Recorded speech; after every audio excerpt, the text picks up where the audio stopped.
بسم اللہ الرحمن الرحیم۔ ناظرین السلام علیکم، آپ دیکھ رہے ہیں صابر شاکر کو یوٹیوب چینل پہ۔ آج ہے جناب 4 نومبر سال 2020 اور دن ہے آج بدھ کا۔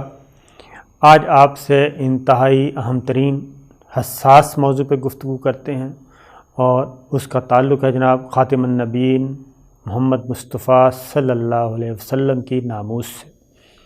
آپ کو معلوم ہے کہ یہ بیان کرنے کی بات نہیں ہے، یہ الفاظ ختم ہو سکتے ہیں، زندگیاں ختم ہو سکتی ہیں، وکیبلری ختم ہو سکتی ہے کہ کوئی بھی مسلمان اپنے پیارے نبی صلی اللہ علیہ وسلم سے کتنا پیار کرتا ہے، اس میں کوئی شک نہیں ہے، اور ان کی ناموس پہ اپنا سب کچھ تن من دھن قربان کرنے کے لیے تیار ہو جاتا ہے، اس میں بھی کوئی شبہ نہیں ہے۔ لیکن جیسا کہ آپ کو معلوم ہے کہ بار بار جو ہمارے مخالفین ہیں وہ یہ کام کرتے رہتے ہیں اور مسلمانوں کو تنگ کرتے ہیں، مسلمانوں کی دل آزاری کرتے ہیں، اور وہ چھپتے ہیں اظہار رائے کی آزادی کے پیچھے، لیکن وہ یہ حق مسلم امہ کو دینے کے لیے تیار نہیں، یعنی اپنے مخالف لوگوں کو تیار نہیں ہیں یہی حق دینے کے لیے جس حق کی بنیاد پہ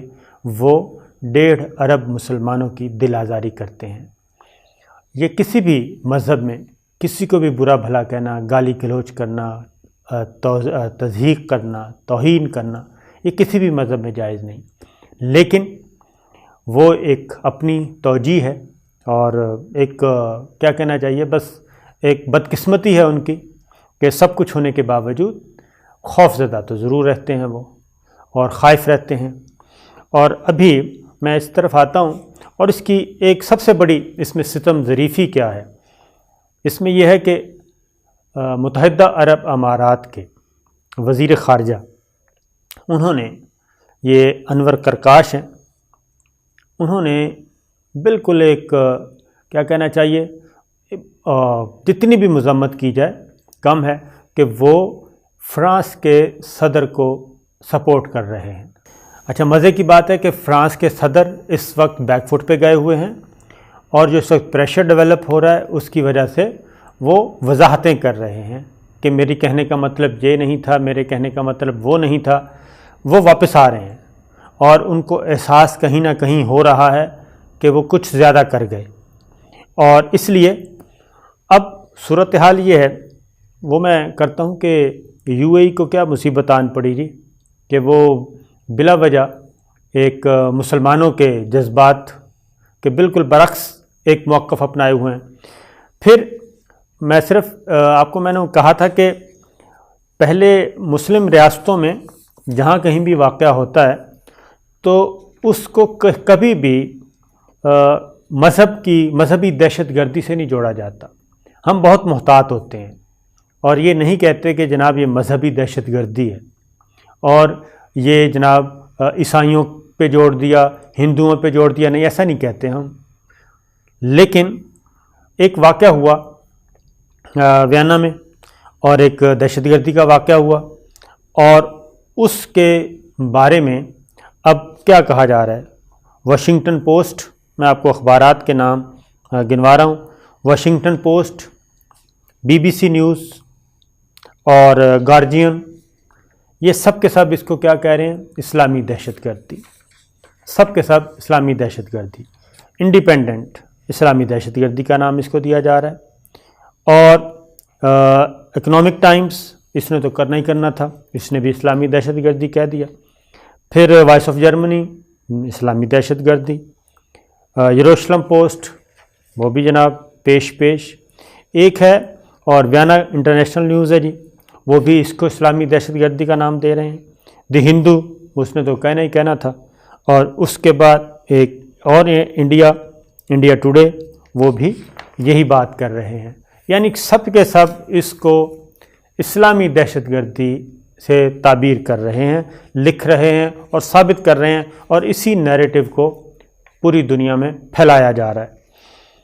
اب یہ ہو گئی اسلامی دہشت گردی، لیکن جو فرانس کے صدر نے کیا اور فرانس میں ہوا وہ کیا ہے۔ پھر اسی طریقے سے یہ وائس آف جرمنی کی رپورٹ ہے، یہ آسٹریا کے جو چانسلر ہیں انہوں نے اس کو کیا کہا؟ انہوں نے اس کو تہذیب اور بربریت کے مابین جنگ کہا. ٹھیک ہے جی، یہ وائس آف جرمنی کی رپورٹ ہے، میں نے آپ کو بتا دی. وہ کہہ رہے ہیں یہ تہذیب اور بربریت کے مابین جنگ ہے.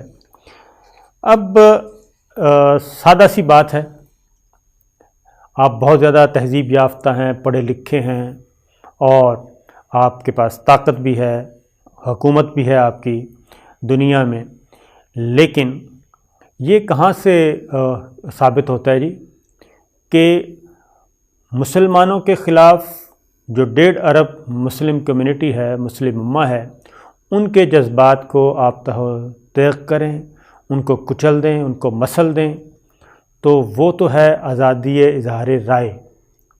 لیکن دوسری طرف کوئی واقعہ ہوا، اس پہ بھی وہی کچھ انڈیویجولز نے ویانا میں یہ کام کیا، قانون کو اپنے ہاتھ میں لیا. وہ کون لوگ ہیں، کون نہیں ہیں، لیکن آپ نے بالکل ایک ٹھپا لگا دیا اسلامی دہشت گردی کا. اب آتے ہیں جناب فرانس کے صدر، وہ کیا کہہ رہے ہیں. پہلے تو میں UAE کے وزیر خارجہ کی بات آپ کو سنا دوں کہ انہوں نے جرمن روزنامہ ہے جی، اس کو انٹرویو دیا کرکاش نے، اور انہوں نے کیا کہا؟ انہوں نے کہا کہ فرانسیسی صدر میکرون اپنے بیان میں بالکل سچے ہیں. مسلمانوں کو فرانسیسی صدر کی تقریر کو دھیان سے سننا ہوگا. صدر میکرون کے کہنے کا مطلب یہ تھا کہ مسلمانوں کو بہتر انداز میں مغربی معاشرے میں ضم ہونے کی ضرورت ہے. اب آپ غور سے ان الفاظ کو غور کرتے جائیے.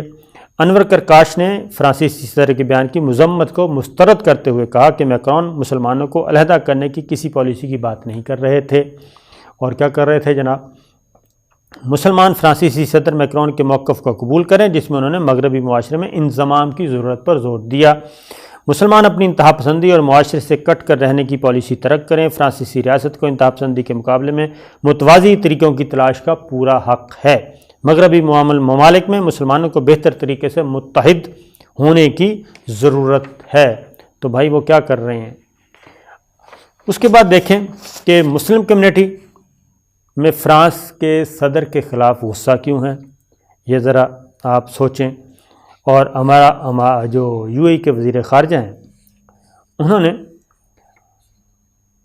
کہیں ایسا تو نہیں ہے کہ کیونکہ فرانس کے صدر تو گستاخانہ اقدامات کی حمایت کر رہے ہیں اور UAE کے وزیر خارجہ جو ہیں وہ فرانس کے صدر کی حمایت کر رہے ہیں. اس میں ہوا کیا؟ اب یہ ذرا غور سے سنیے جی کہ یہ وہ سارا واقعہ معلوم ہے کہ ایک ٹیچر نے ایک حرکت کی، اس کے نتیجے میں اس کو ایک کیا کہنا چاہیے مرڈر کر دیا گیا، اس کا مرڈر ہو گیا.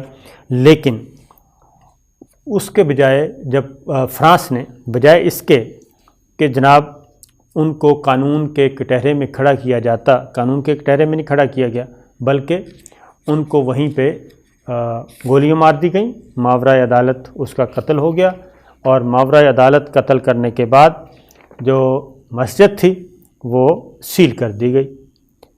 اب فرانس کے صدر کیا کہہ رہے ہیں؟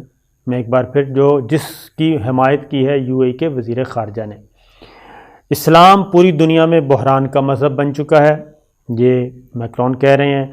فرانس میں اسلام کو غیر ملکی اثرات سے آزاد کروانا ضروری ہے. اس مقصد کے لیے حکومت مساجد کی غیر ملکی فنڈنگ کی مکمل جانچ پڑتال کرے گی. بالکل کر لیں جناب. اور اس کے بعد غیر ملکی مبلغین کو فرانس میں جو میزبانی کی جاتی ہے اس پہ بھی پابندی لگائی جائے گی. اب ایک طرف وہ کہتے ہیں اظہار رائے کی آزادی، لیکن مسلمانوں پہ پابندی عائد کی جائے گی. اس طریقے سے اب یہ سارے معاملات میں جو UAE کے وزیر خارجہ ہیں وہ فرانس کے صدر کو سپورٹ کر رہے ہیں. مسئلہ کیا ہے؟ مسئلہ صرف یہ ہے جناب کہ تیل کی تجارت سب سے زیادہ یورپی ممالک کے ساتھ ہے، ایک بات. دوسری بات یہ ہے کہ بجائے اس کے کہ اس موقع پہ مکمل طور پہ متحد ہوا جاتا اور ایک آواز، جیسے کہ طیب اردوان ترکی کے صدر نے آواز اٹھائی اور دوسری آواز اٹھائی وزیر اعظم عمران خان پاکستان نے، اور وزیر اعظم عمران خان نے مسلم حکمرانوں کو خطوط بھی لکھے اور ساتھ ہی ساتھ فیس بک کی اونر کو بھی خط لکھا اور اس میں ساری باتیں کیں۔ دوسری جانب پوپ جو فرانسس ہیں وہ بھی یہ کہہ رہے ہیں کہ دوسرے مذاہب کی بے حرمتی درست نہیں، یعنی جو عیسائی مبلغین ہیں، عیسائی عالم ہیں، وہ وہی بات کر رہے ہیں جو کہ ایک کیا کہنا چاہیے سینسیبل بات بنتی ہے کہ کسی بھی مذہب کی توہین نہیں کرنی چاہیے، اور یہ ہو رہی ہے۔ لیکن فرانس کے صدر جو کہہ رہے ہیں وہ بالکل اس کے اپوزٹ، وہ کہہ رہے ہیں کہ نہیں، یہ تو اظہار رائے کی آزادی ہے اور میں اس کو روک نہیں سکتا، اور یہ تو ایک انڈیویجول ایک نشریاتی ادارے کا کام ہے، اشاعتی ادارے کا کام ہے، اور ساتھ ہی ساتھ مسلمانوں کو بھی برا بھلا کہہ رہے ہیں۔ تو یو اے ای کے صدر اور خاص طور پہ عرب حکمرانوں کے جو معاملات ہیں ان کا صرف ایک ہی بات ہے جی کہ وہ طیب اردوان اور کیا کہنا چاہیے وزیر اعظم عمران خان، وہ خاص طور پہ میں تو کہوں گا ترکی کی دشمنی میں اتنا آگے نہ جائیں کہ وہ ہر چیز کو ترک دشمنی میں دیکھیں، کیونکہ حضور اکرم صلی اللہ علیہ وسلم کی ناموس جو ہے وہ تو مسلم امہ کا، ہر مسلمان کا، عام مسلمان سے لے کے خاص مسلمان کا مسئلہ ہے اور ان کے لیے بہت اہمیت رکھتا ہے۔ تو عرب حکمران جو ہیں وہ ان کو سوچنا ہوگا، اسی لیے OIC جو ہے وہ ایک نان فنکشنل اور ایک کیا کہنا چاہیے غیر فعال ادارہ بن چکا ہے اور اپنی حیثیت اور وقت کھو چکا ہے، کیونکہ OIC جو ہے وہ بھی عرب لیگ کا ایک عرب لیگ جیسا ایک ادارہ بن چکا ہے کہ ایک کیا کہنا چاہیے جی نیشنلسٹ ادارہ بن چکا ہے۔ اب وہ مسلم امہ کی ترجمانی نہیں کرتا، اور خاص طور پہ جب سے UAE نے اسرائیل کو تسلیم کیا ہے اس کے بعد میرا خیال ہے کہ UAE والے یہ سمجھ رہے ہیں کہ شاید انہوں نے ایک بہت بڑا کارنامہ سر انجام دیا ہے، اور اس وقت وہ مغربی ممالک میں عالمی طاقتوں کی نظر میں بہت زیادہ وہ ہو گئے ہیں، کیا کہنا چاہیے پسندیدہ ہو گئے ہیں۔ تو ایسا نہیں ہے، ان کو کچھ عرصے کے بعد اندازہ ہو جائے گا کہ وہ کیا ان سے بڑی غلطی ہوئی اور کیا وہ غلطیاں کرنے جا رہے ہیں۔ اس لیے اسلام دشمنی بے نہیں جانا چاہیے۔ آپ کے ترکوں کے ساتھ طیب اردوان کے ساتھ اختلافات ہو سکتے ہیں، آپ کے وزیر اعظم عمران خان سے پاکستان سے اختلافات ہو سکتے ہیں، لیکن وہ اختلافات جو ہیں وہ مسلم دشمنی یا اسلام دشمنی تک نہیں جانے چاہیے، اور سیاہ سفید کی تمیز جو ہے وہ بہرحال برقرار رہنی چاہیے، کیونکہ OIC نے آج تک نہ اس معاملے میں آواز اٹھائی اور نہ ہی ایک کمیونٹی کے طور پہ، ایک مسلم امہ کے طور پہ، خاص طور پہ عرب ملک جو ہیں وہ آگے آئے ہیں۔ تو یہ تھی جناب اب تک کی صورتحال۔ آپ بھی دعا کریں اور اللہ تعالیٰ ہمیں ثابت قدم رہنے کی توفیق دے، کیونکہ اس کی ریزن یہ ہے کہ یہ جب کہا جاتا ہے نا کہ عام مسلمان، اب بنگلہ دیش میں سب سے بڑا جو ریلی ہے وہ نکالی گئی، اور 2 کلومیٹر طویل ریلی تھی جی وہ، اور بنگلہ دیش میں آپ کو پتہ ہے کہ جو حسینہ واجد ہیں وہ سیکولر کی ہیں جی، سیکولر مائنڈ کی ہیں، لیکن وہاں پہ بنگلہ دیش میں، عرب ملکوں میں، پاکستان میں، تمام ترکی میں، ہر جگہ، انڈونیشیا، ملائیشیا، مسلمان احتجاج کر رہے ہیں، پرامن احتجاج کر رہے ہیں، اور ہر جگہ پہ حکومت خواہ کسی کی بھی ہو لیکن اس مسئلے پہ متحد اور متفق ہے، بجائے اس کے کہ ترکی اور پاکستان، طیب اردوان اور عمران خان نے جو اس معاملے میں اقدام اٹھایا اور جو آواز اٹھائی اس کو سپورٹ کیا جاتا، لیکن اس اہم ترین اور حساس ترین معاملے میں بھی جو ہم مسلمان حکمران جو ہیں وہ عرب اور غیر عرب میں تقسیم ہیں، اور اس میں اس سے بڑی ذلت آمیز پالیسی کوئی اور ہو نہیں سکتی۔ اس پہ سوائے اس کے کہ یہ شرم کا مقام ہے، اس سے زیادہ کچھ نہیں کہا جا سکتا۔ اللہ تعالی ہم سب کو ہدایت دے اور متحد رکھے، کم از کم ایسے حساس معاملات میں۔